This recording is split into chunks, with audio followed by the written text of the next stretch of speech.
then you must be visiting here, are you? My name is Frances Elizabeth Wright. I live at 67 Tivoli Road. I'm lost. Oh, you're lost. Could you take me home, please?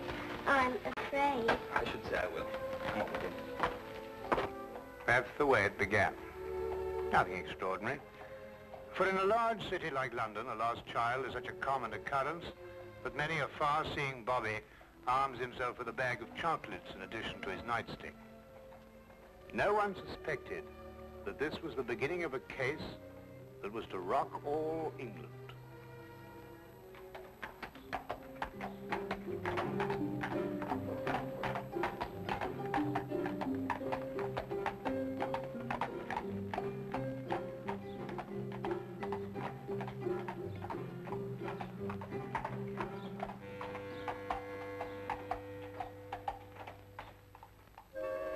All right, if you insist. I know this man isn't going to do us any good. But what's the use of talking to you? Just as stubborn as your mother. I suspect we're having visitors. Oh, really? 23 and 27.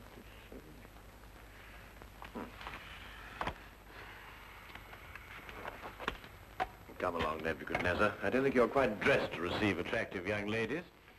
Now, in you go.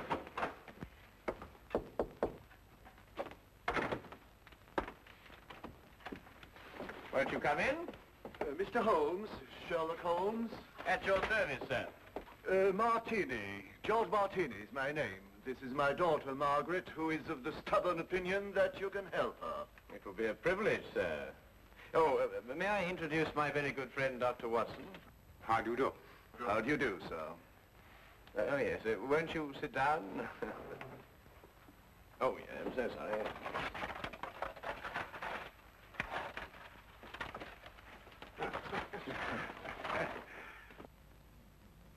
How can I be of any assistance to you? This is rather a confidential matter.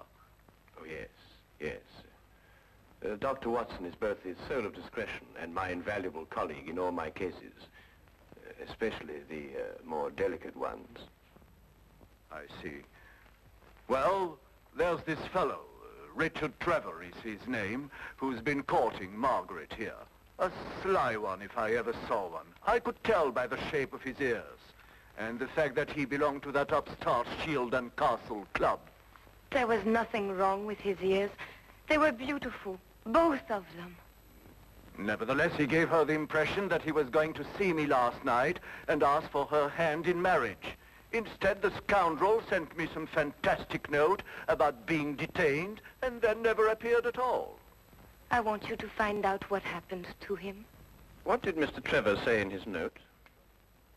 That he would be detained because he had run into a little girl who was lost and was taking her home. Have you made any inquiries at his home? Yes, with Father, of course. I don't think it's genteel to go to a man's rooms, even if he is your fiancé. Quite right. Quite right. There was no sign of him, but his clothes were all there. He wouldn't run off without his clothes, would he? No, hardly. The pure guess. A deduction. Just as I deduced that you have a scar on the left side of your head, which you received in a naval battle. I'll be bound. How did you know that? Well, a right-handed man normally parts his hair on the left. Your parting is on the right, thereby indicating that you've changed it at some time or another to hide a mark. As to how you got it, that's obvious to me by the fact that you carry on your watch chain the insignia of His Majesty's ship Assault, which everyone remembers distinguished herself heroically off the coast of Africa. Well done, Holmes. I declare, well done. Will you investigate, Mr. Holmes? We'll look into the case immediately, Miss Martini. And as soon as we have any information for you, we'll let you know. I shall be forever in your debt. Mm-hmm. Or I will be after I see his bill. Here's our address. That won't be necessary, sir. I saw it marked on your hatband when you came in. If you'll forgive me, sir, a rather extraordinary precaution against the loss of a bowler only worth 2 guineas. Come, dear.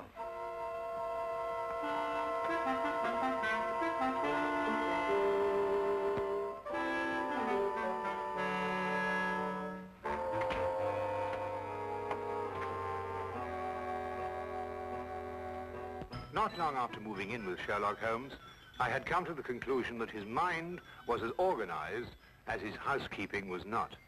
He was, without a doubt, the most perfect reasoning, observing machine I had ever encountered. And just watching him think had become sheer fascination. I tried to put myself into his brain now and deduce what had happened to the missing Mr. Trevor. Did it occur to you he might have had an accident and even now be lying in a hospital at this very moment? You, being a doctor, would think of that. But if that were the case, surely the hospital would have informed someone by now. Maybe he skipped off and left her then. There's no guarantee he won't come back for his clothes or have them sent on to him. I'd grant that if he hadn't sent that note. A man deserting a girl isn't likely to have sent a note at all. And if he did, he couldn't conceive, as Mr. Martini put it, of such a fantastic one. The case is more than complex, Watson. And when we solve it, we shall also know what became of the others. What others? Oh, Watson, would you pass me my tobacco pouch? Well, where is it? It's in the toe of the Persian slipper, under your chair. All right. There you are. Oh. Thank you, Watson. Now, what others? Well, it's come to my attention during the past 2 weeks that 7 men have disappeared, totally evaporated from the face of London. They had no reason to run away, every reason to stay. Trevor fits perfectly into this fabric. You mean then that there's more in this than just the disappearance of that young lady's fiancé? Unless you accept 8 consecutive coincidences. Could you accompany me this afternoon? Where?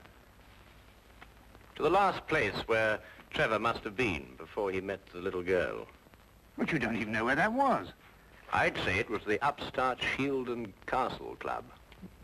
Why there? Well, if you were about to confront a man like Mr. Martini to ask for the hand of his daughter in marriage, what would you do first? I'd probably have a couple of stiff drinks first. And if you were a member? At the Shield and Castle Club, eh? By Jove, Holmes, of course. That's just what I would do. You see, Watson? You've been of invaluable assistance to me already.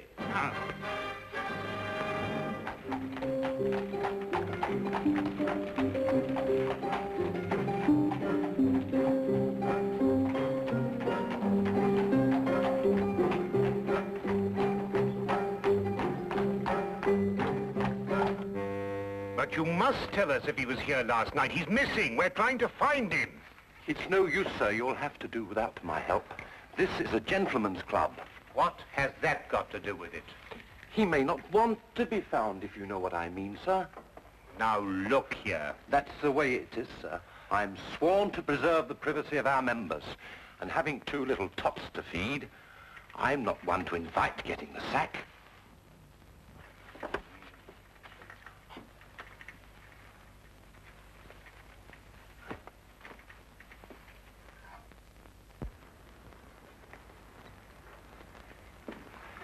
I say, where have you been? This is meant to be your case, you know, and I've been doing all the investigating. Yeah, do you know that Trevor was here last night? How do you know? Well, to my utter amazement, one of my keys fitted the door to the office.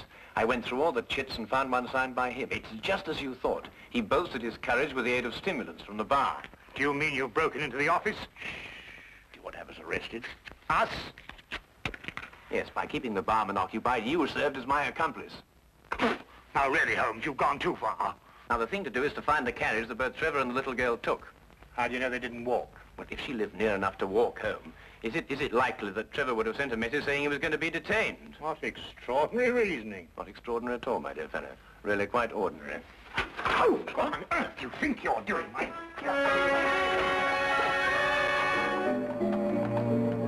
Finding the cabbie who picked up Trevor and the little girl was a matter of stationing ourselves at the hack stand outside the Shield and Castle Club and doggedly questioning every driver who stopped there. One finally remembered the pair, but owing to brisk business that night, could not be at all sure where he set them down. The address he brought us to was a guess, and from the looks of it, a very bad one. Well, I think we're on a wild goose chase. Doesn't look as if they've lived here for a long time. Do you realize these papers are at least a week old? Well, then the cabbie made a mistake. He's brought us to the wrong address. Do you know, without very much difficulty, I think I might be able to... Holmes, Holmes, please, not again. You good fellow, keep a good lookout, will you? Look, Holmes, this is housebreaking. We can go to prison for years for this. You can't just go opening doors all over London just because... Oh, Holmes, no, there's somebody coming. Just stand in front of me and behave quite normally, eh?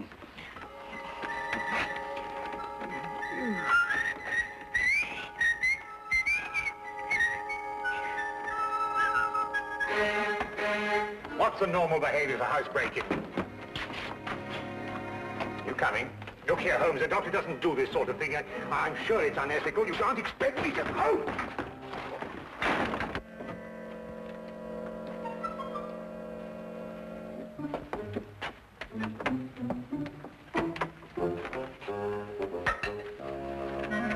What are we looking for? I'm not quite sure yet. You won't find anything here. You said yourself the house has been unoccupied for the last week. Thieves in the night, that's what we are. A child's been here recently. Oh, what makes you think that? Do you remember as a youngster, Watson, penciling in moustaches on the faces of the advertisements? I suppose so. But what's that got to do with it? When I looked at those newspapers outside, I noticed that someone had penciled in a handlebar moustache on a woman advertising headache powder. I'd assumed that a child did it. More than that, since the papers were only a day old, I'd also assumed that a child has been here very recently. Why should the child bring Trevor here to an unoccupied house? That, Watson, is the core of our problem. Excuse me a minute. Huh? Oh.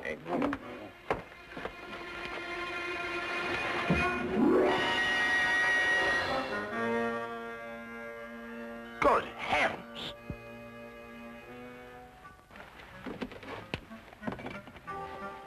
Trevor? Fairly safe assumption, Watson. Yes.